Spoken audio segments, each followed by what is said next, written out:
If you've seen SMA mentioned online and you want to understand it a bit better, then this is for you. So SMA is called spinal muscular atrophy, and it's a really rare genetic condition that affects the motor neurons, and that's the nerves that control muscle movements.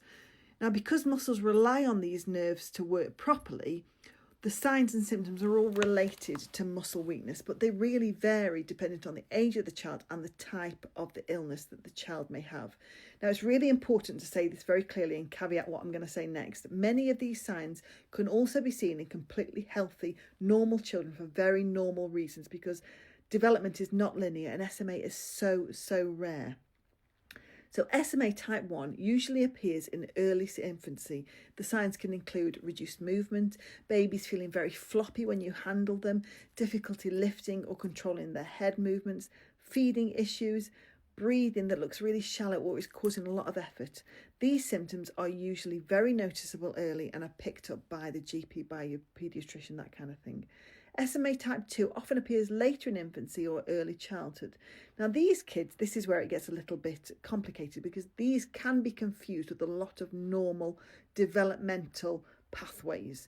But these children may sit independently but struggle to stand or walk. They may have weaker muscles in their legs than their arms. They may tire easily. They may develop difficulty with posture over time. And these children are often alert, engaged and socially active, but need physical support. SMA type 3 usually appears later in childhood, and these kids may walk independently at first. They might struggle with the stairs, running, getting up from the floor, that kind of thing. They might fall more often than expected, and be clumsy. They might get tired more quickly than their peers. And this type can be subtle early on and often develops very gradually.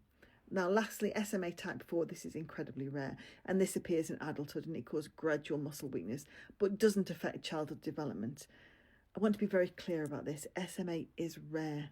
Most babies and children showing developmental variations do not have SMA. Delays, differences, clumsiness and fatigue are far more often explained by normal development or common conditions.